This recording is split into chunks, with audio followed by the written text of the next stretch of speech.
Hi, everybody, and welcome to the Women's Game. I'm Sam Mewis. I am so excited for this interview that we have today with Crystal Dunn. Crystal is like one of my oldest friends. We've been teammates so many times throughout our careers. She's such a wonderful person and player. She's so fun to watch. And our interview, we covered so many things. We talked about what it's like for her being a mom in the NWSL and on the U.S. Women's National Team. And we also talked about her decision to come to Gotham FC during her free agency this offseason. It's really such an incredible and fun interview, so I can't wait for you to hear it. My guest today is Crystal Dunn. Crystal and I go way back, literally so many years. We've played together since the beginning of time, all the way back to Region 1 OGP, which is the Olympic Development Program. We were probably 14 years old. We won a U20 World Cup together, in which Crystal played every minute of every game. I don't need to say how long ago that was. It's going to date us. Crystal attended the University of North Carolina. She also won a national championship when she was there. She's become one of the best players in the world in every position. She plays forward, midfielder, defender for both club and country. She was the 2016 NWSL MVP. She's a World Cup champion. She's a bronze medalist and a 3-time NWSL champion. Got to take a deep breath in here. Crystal's name has become synonymous with winning and also with dancing, with advocating for Black women in the league and beyond, and perhaps most importantly, as mother to Marcel and her chickens. She's among the star-studded group of newly signed New York, New Jersey, Gotham players. Crystal, welcome to the Women's Game. Wow, Sammy, thank you so much for that intro. Thank you for having me here. This is like, I feel like we're, just like sitting in a living room, like just catching up and chatting. I know. I wish that we were, but I'm so happy to talk to you. Can you believe that we met when we were so young and we've played together so much? Like, I feel like you haven't changed at all. You have the most personality, the best vibes. Do you remember me from when we were like 14 and how Christy and I used to fight all the time? Yes. Okay. So I'm glad you brought that up. So yes. First of all, Sam, I feel like our journeys have been like on the same path literally since we were like 14 years old, which I think is really cool. Just because honestly, at that age, you see so many players who, I mean, at the time, like there were so many players that were so much better than me. And I was like, oh, surely this player is going to be like on the U.S. Women's National Team at age like 13. Right. And then it's kind of like we like emerge and we're just like, we're still here. We're still like ticking. And it's been really cool to kind of just be on the same journey with you. I feel like we've been able to like, I don't know, just bond and vent about just like how long ago we started. And like, we've got to share a lot of amazing memories together and just like on these winning teams, I know we have. We've had such a fun journey together. Yeah. So you just got back from the Ivory Coast where you were watching the African Cup of Nations, a continental-wide tournament that's currently going on. What was that experience like? You traveled there with your husband, Pierre, who has family there? Yeah, so I actually, the original plan was going there with a delegation to basically kind of just help US Cote d'Ivoire kind of like bridge a little bit more of a tie towards like just sports and how important it is for like young kids to develop and what sports can kind of do for kids, especially like, you and I lived through this where it's like, it's giving you an education, it's giving you obviously a bunch of amazing friends and a lot of great memories. And I was so excited to be joining on that trip with Lisa Leslie, Shanae. Honestly, first of all, I'm very short. Most people know this. Being with basketball players for this entire trip, I was like, I can't believe I'm this small. So yes, it was an amazing trip. Obviously being able to be there. Pierre was born there. Not many people know my husband obviously is French, but he spent the first 14 years of his life in Ivory Coast growing up as a kid. And that was really amazing for him to go back. And, I was able to meet his nanny, like the woman that literally raised him, was there. We spent the whole day there with her and it was an incredible experience. Oh my gosh. Yes. Well, I've been following your trip on Instagram. It looked beautiful and so cool. You guys went to some games. Can you describe what the games were like? Yeah, so we went to the opening ceremony and the opening match, which was absolutely amazing. I mean, the culture, the music, the vibes that you get to experience before the game kicks off was like amazing. And then all of a sudden that ends and you're like, oh, I guess I'm here for the game as well. So might as well obviously stay and watch. But it was incredible. I think more attention can definitely be paid towards the African Cup of Nations. I think, the soccer world speaks so much about the Euros, obviously World Cups especially. But I think when this tournament goes on, like I truly believe that more eyes need to be on it. And to be able to be there in person was like an amazing experience. Totally. Well, that's amazing. I totally agree too. I think especially with the performances we've seen in last summer's World Cup from some of the African teams, paying more attention to the game there and shedding more of a light on it, I think is something we really want to do on this platform as well. So I'm so happy we got to talk to you about this. Your mom to 18-month-old Marcel. Yes, I can't believe it. I can't believe he's literally lasted this long with me as his mom. Did he go with you guys to Ivory Coast? He didn't. He went with us to France, and then we actually left him with the grandparents for the 5 days that we were in Africa. And, it was for the best because I was like trying to live my life. And I was like, doing that with a young kid might not have been the easiest. But I think in the future, we definitely want to take him back because I really believe everyone should visit a country in Africa. Like going to the continent, I feel like is absolutely life-changing. So it's kind of on my to-do list in the future of just like planning more trips to make my way out there. Yeah, that's awesome. So you've just gone through this beautiful transition from being a professional athlete to being a professional athlete and mom. What kind of challenges are you facing in the NWSL, particularly having Marcel? Is it fun? Do you travel with him? Is it stressful? Is it everything?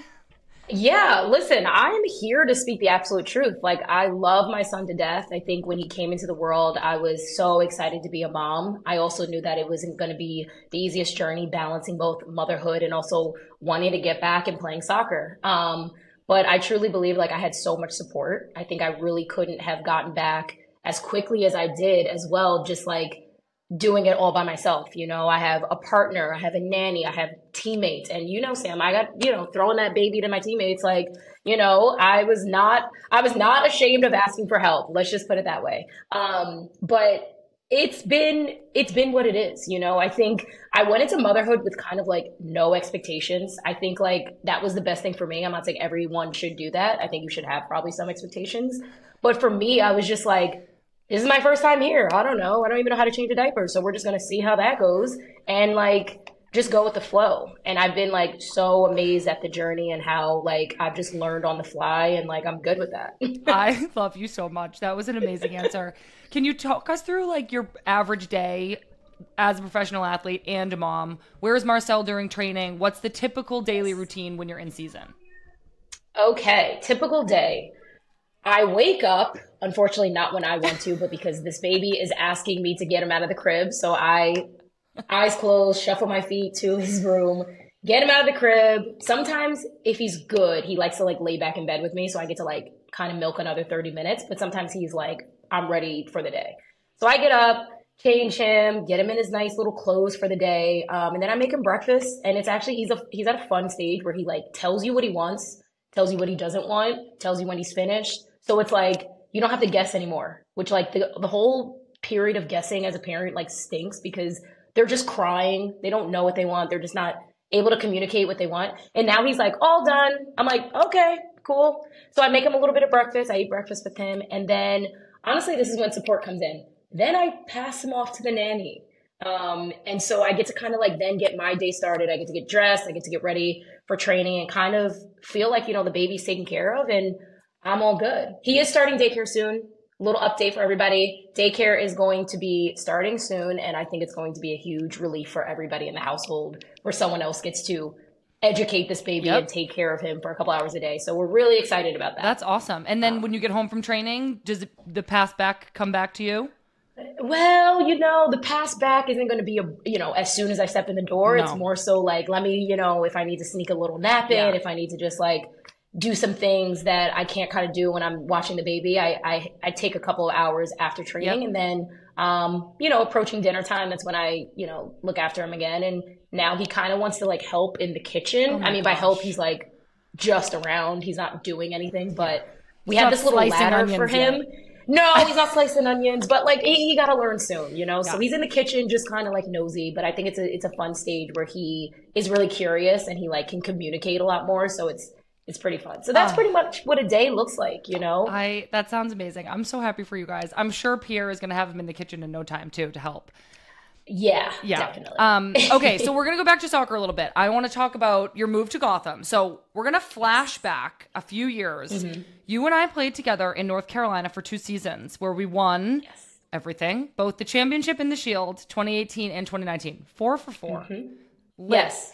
Then you make this move to Portland Thorns, who you played for 3 seasons. You won the Shield in 2021, the championship in 2022. You're racking up trophies. And now to top it all off, you're from Rockville Center, Long Island, and you just signed for Gotham, and you're moving back to the New York area. How does that feel? You're coming home to play as a pro for the first time. Yes, I am like beyond excited. I mean, I don't even know if I have the word to describe it. I think like when you are a little bit older in your career, like you prioritize things that may not have been on the list before, you know? I think one, I have to rewind and go back into like free agency. Like being a free agent was like a really incredible period for me. Like not many players in our career experience it. And I was really fortunate to have a process in place and be able to like really sit through and think thoroughly about what matters to me at this point in my career. You know, I think, 10 years ago, it's like, I can play anywhere and, you have no kids, you have no partner, and you're just kind of more free to like move and groove as you please. And I think now I'm like, okay, I want to be purposeful and intentional on like where I see myself, and moving home closer to my parents, just, seeing my nephews now more regularly has been everything that I didn't even know I needed. And now I like am like, oh my gosh, I like don't want to leave, So it's been quite the last couple of months of just basically, being near people that I haven't seen and spent a lot of time with in the last like 6-7 years. Oh, that's so amazing. I know you're an East Coast girl at heart, so I'm glad to see you back. Us East Coasters, like we can't stray too far. Not for long, we can't. So Gotham won the NWSL championship last year and then proceeded to make all these headline moves. Your team signed a bunch of other U.S. women's national team players, Rose Lavelle, Emily Sonnet, Tierna Davidson. When you were considering moving to Gotham, were you like texting them being like, shouldn't we all just go? I mean, it's actually funny because everyone probably thinks that, but like, I really didn't talk to many people. Like, I think I can't even also sit here and say like how early people were communicating with Gotham. I think like what's funny is I probably knew I was going to go back home well before they won. So it was kind of like this icing on the cake of like, oh, wow, this team like really, took on that momentum and really like finished so strongly and won the championship. And now here is the opportunity for me to come here, and I think that's what's really cool. I also think it's really great that many players, like you just touched on, ended up signing here because I think it speaks to what this club is building, what Gotham FC is trying to be and become. And it also means that they're not complacent. I think winning a championship, is like amazing, but you strive to do that again. You don't strive to just do it once and say, we did it. Okay. On to the, we're done. It's about really building on something great. And I think that is exactly what this team is trying to do. I think so too. I feel like you're creating this super team. Like you're going to be so hard to beat. One of the things that makes the NWSL such a great league is this parity and that every game is really hard. Do you think that you are creating a super team? Yeah, first and foremost, on paper, yes, I know exactly what it looks like. It looks like we should be unstoppable. We should win pretty much everything, or at least be in the finals of every single thing that we're lined up for this year. I just think, it's like, it's not as easy as just being talented. Like your team has to click. Like you have to work well together. You have to read each other well. I mean, you and I played on very successful teams. And I think like, yeah, you can zoom out and say like the team was good because the players were good. But I actually think what weighs a lot more than just individual players is like how the team is structured and how we, move and groove as a unit. Because there are a lot of good players in NWSL. Like, yes, we happen to get a lot of good players that came to one team, but that doesn't say that the landscape of the league doesn't have great players in each market. So now it's going to be a battle of what managing staff can kind of get their team to, be efficient and work well together. Yeah. So hopefully Gotham FC gets that down. Well, I think you guys will. I'm going to be cheering for you. All my friends are there. I'm so excited. But zooming out to the NWSL as a whole, you and I have been through so many changes in this league. We've been playing in it for a long time. I'm really proud to see how far the league has come, entering into its 12th season. There's 14 teams. What are you hoping to see more of from the league? There's talk of expanding in another couple of years, but entering into 2024, is there anything that stands out to you that should be focused on now? Yeah, I think for starters, it's great that the league is expanding and growing. I think what we are probably going to need more of, though, is players wanting to play in our league that are not U.S. players. Like, I think we need to attract European players. We need to attract any, leagues that are outside right now that are maybe looking in and intrigued. But I think there are a lot of challenges of playing in NWSL. One, our country is massive. The travel is not for everybody. I mean, you're playing in one game in LA and then you have to go play Gotham FC, and it's like you're traveling 6 hours to go one place to another. I would love to see, if we are expanding the speed that we are expanding at, to maybe just have like conferences. Like, you're only going to kind of play the teams on your side until like you need to then play teams on the West Coast or something like that. I think that will help with the travel, the scheduling, and just overall like players' health and safety of just like traveling long distances and then asked to play a game 24 hours later. So that's something that I think could be looked at in the future, just because, with more teams coming in, hopefully that just means there's going to be an easier scheduling process for players. Yeah, definitely. Well, on that topic of health and safety for players, there are some states with teams in the NWSL who don't have really progressive laws for women, especially surrounding issues like abortion.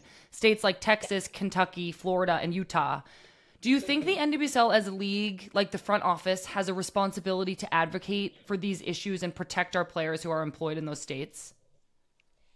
I mean, yeah, easy answer is yes. I think it's probably not as simple as that. I mean, these markets have NWSL teams, so now it becomes, they are already established and organized in those markets, and now it becomes what players are going to feel the most comfortable wanting to play there, And I think it is something to definitely look at. I think, especially, not to dive too deep into politics, but like there's an election coming up. And I think that always adds a bit of tension within just individuals in itself, because there's a lot of things that could change from one year to another. You have no idea who's going to be in power, who is going to have a lot of pull in various markets. And I think as a league, if we are going to focus on player health and safety and really listening to players, I think should any player come forward saying that they don't feel comfortable with something, it is a very valid concern and it should be taken very seriously. Totally.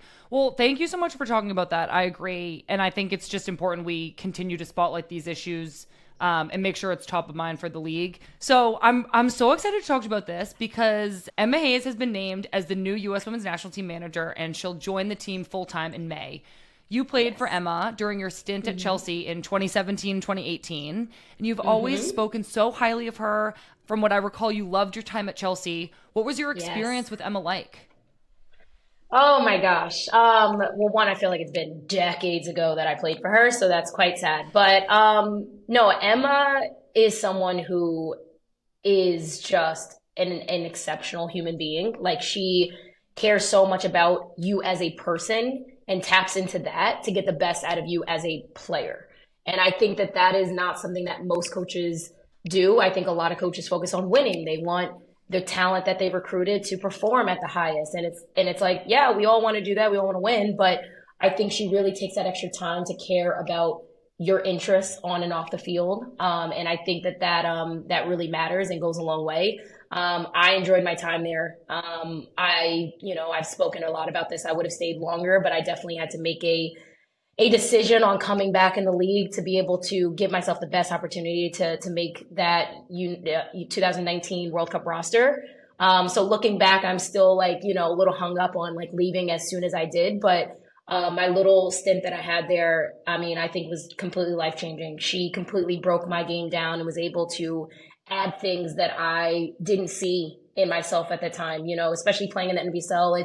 It's a lot of transitional space, for a lot of players. It's about being explosive. It's about getting, exposing a back line, a high back line or things like that. And then when I played at Chelsea, I was like, where's the back line being so high? Like, where are they, They're sitting back there. And that's what she added. Exactly. They're like, they know you want to get in there, so they're there, And I think for her, she was like, she added so much to my game about just the power of being tidy in tight spaces and being super technical and intentional with your movement to break lines. And I think that is something that I still hold with me till this day, is just the ability for her to tap into who I was as a player, but also just add to my game and not try to change me, but just enhance, my skills. So I think that was amazing. I'm so excited for her. I texted her when I heard rumblings and I was like, listen, you don't need to respond, but basically like I'm hearing some good things, you know?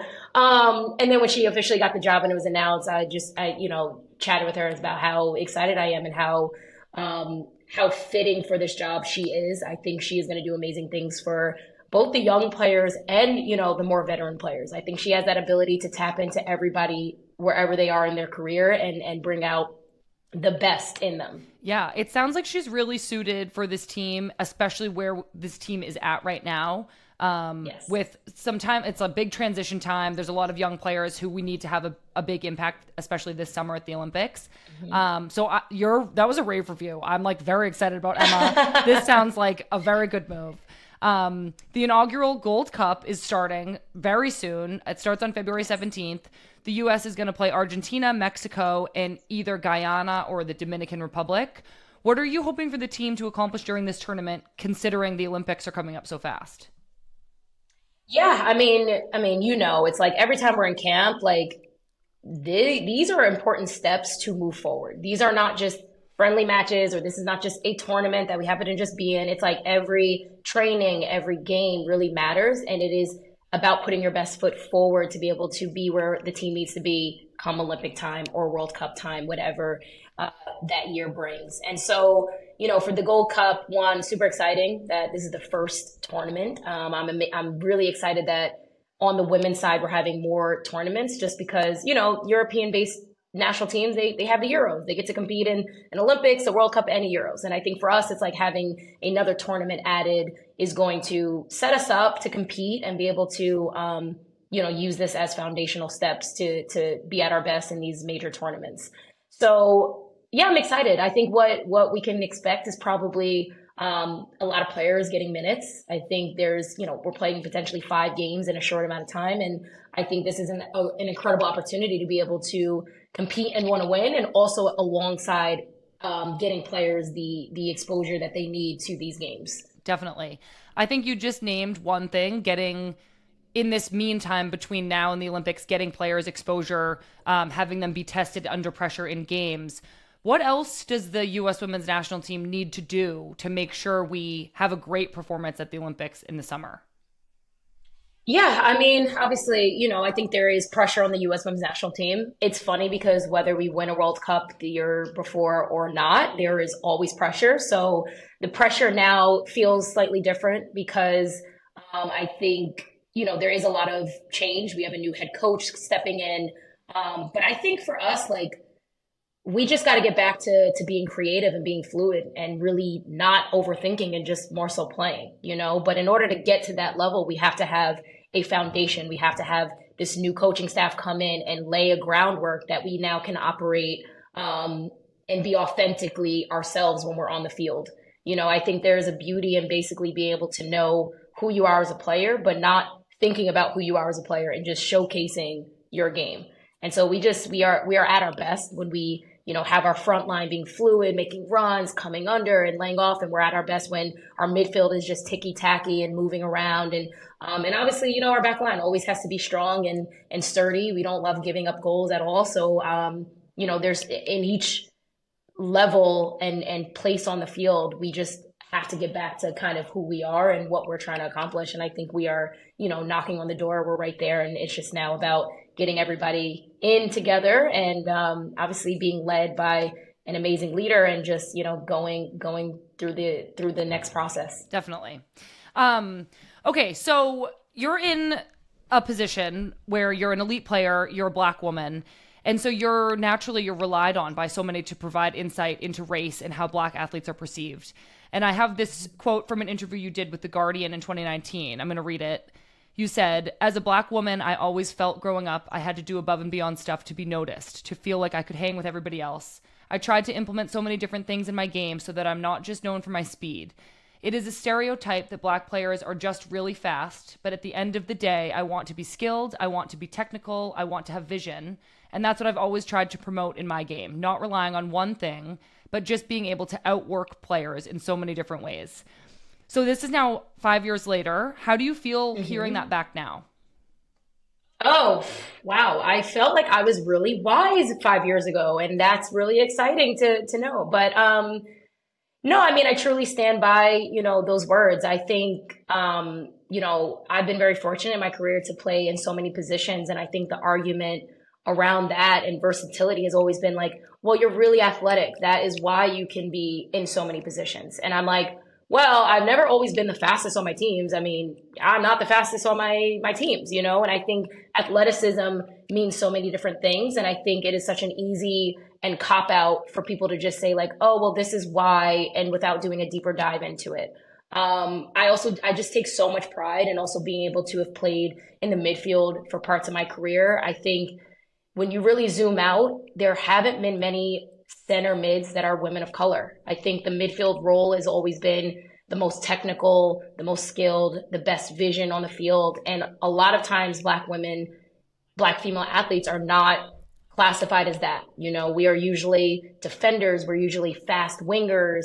And I think for me, I've really honed in on my skill set of being like, no, I deserve to be in the conversation about being a midfielder because I know I have that vision. I know I have that ability to be creative and be fluid and be technical. And I think it's been my biggest motivator to really not prove people wrong, but prove to myself that I know when I say what I say, it's because I'm going to show people what I can do, and I think there is a beauty in being able to be a woman of color and being able to play this game, because I think as much as, this sport is becoming more diverse, I know when I first stepped into this game, it wasn't. And so I tried to lead not just myself, but lead in a way where I'm hoping that someone in my shoes doesn't have to fight as hard as I did, or doesn't have to do the things that I did in order to prove themselves. And they just get to show up and be authentically themselves, and they get to, enjoy this game as much as possible.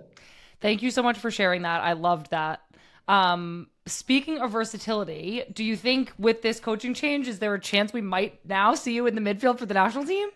Oh, the questions of the day. The question of the day. I mean, honestly, I'm gonna really strongly guess no, but that is okay. That is okay because I am just so at peace in my career. I think like it has really been a long journey of fighting within myself, not fighting coaches and stuff, but fighting within myself of like, who am I as a player? What am I trying to do?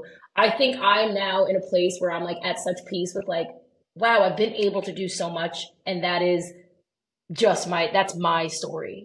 My story is that I have played here, I played here, I played here, and that is okay. And I think I'm just always ready for whatever. I mean, I think even at Gotham FC, like, I have no idea where I'm playing. It kind of stresses me some days, but I'm also like, it's okay. This is kind of my norm, and that is all right. And I will be told at some point where I'm going to maybe be seen. And I think that I'll be ready for, whatever that answer is. But man, maybe I should text Emma on the side and be like, hey, Emma, what's going on? But no, it's all good. I'm just, for me, it's wherever I need to be, I'm going to like try to ball out and support my teammates the best I can. Well, you're going to kill it wherever you play, whatever team you're playing on. I feel so lucky to have played with you as much as I did. Since we were very young, like I've shared so many teams with you. You've always been incredibly kind, encouraging, a joy to be around. You bring so much energy and life into the locker room. You've also grown so much as a leader, and you're now a veteran of the U.S. Women's National Team. I've seen you go from a young player who got left off the World Cup roster in 2015 to a stalwart star of every single team you're on. You're handling motherhood with such contagious joy. You're advocating for yourself. You're advocating for others. You're in the driver's seat of your own career and your life. I'm so proud of you and so happy for you. But how do you see yourself now in 2024, and what are you most looking forward to? Oh man, this year, I mean, we're only like literally 20 days in, and I feel such a change in who I am and like what like truly matters to me. I think when you find what truly matters to you, you almost feel this level of invincibility because you're like, I can handle anything. Like right now to me, I'm like, whatever this year brings, I am equipped to handle it all, And I think that comes with me being closer to home. That comes with me connecting with so many people that I haven't been in touch with in so many years because I've just been so physically far away from them. And now I just feel like my off-field life and my on-field life balance is going to be so much more organized and in check. And I think, you know, so much of our life is so committed to like our teammates and our sport and everything soccer related. And I think that can consume who you are and consume how you view yourself. And I think for me, it's like, yeah, I play soccer and I've been very successful in my career, but like, I'm so excited to tap into like who I am outside of that. And it's really hard to do that when you are isolated from family because so much of your day to day is like hanging out with your teammates, going to play soccer and doing so many things soccer related. And now I'm like, I'm so much looking forward to the day that I'm just like, okay, like soccer's done. I can go hang out with my child. I can go hang out with my childhood friends that I grew up with and like just really keep myself in check of like who I am outside of soccer. I'm looking most forward to this year. 2024 is all about the family. I love that, Crystal. That's all we have for you. Thank you so much for being here. It was so much fun. I'm so grateful you took the time to do this, and I want a Gotham Dunn jersey. Super jersey. God, you're going to have to literally have a Gotham jersey of every single player. I know. And you're just going to have to hang them, and it's going to be so fun and I'll and just exciting. rotate them week to week. Sam, I don't know if we're recording still, but I have to say, I'm so proud of you. Thanks. I'm so proud of you. You are a contagiously amazing human being, and I'm just like, I cannot wait for you to just absolutely kill it in everything post soccer. Because again, I think it's so important you're reminded that like you are and were an incredible soccer player, but like you lit up every room you're in and that doesn't stop, you know? So I'm excited. This is going to be amazing. And I'm excited that, I mean, will you be in the Boston area? Yes, I like, will. Okay, I'm that's also, not that far. I like want to come visit, like literally all my friends are in New York. Like I should just every come other all weekend, the time. I think you need to make a trip. You need to just come every time. I know. You know? I'm like so excited for all of you. And thank you for what you said. That was really, really nice. Oh, Crystal Dunn. Such an incredible interview. I really specifically loved hearing her talk about her experience in free agency and how she was intentional about deciding where to go. I feel like as players get older, their priorities become more clear to them. And I'm just so happy for Crystal. She's ended up in a place that is right for her. And yes, I will be in New York / New Jersey in a Gotham jersey, cheering for all of my friends a lot this year. I'm very, very excited. Okay, what else is going on this week? I know Friday there is a big game, Man City versus Chelsea in the WSL. So let's all clock out a little bit early to enjoy that one. It's at 2:15 p.m. Eastern on Friday. I'm so happy that you're here with us at the women's game. We actually just got started on some merch, so keep your eyes peeled for that. And next week we have a truly incredible interview with Jill Scott, former Lioness, current football pundit, coffee shop owner, and reality TV show winner. Yes, you heard me correctly. You're going to have to tune in next week to hear more from her. Thank you so much for being here with us. I am feeling so optimistic and excited about what we can grow together. Thanks, and I'll see you soon.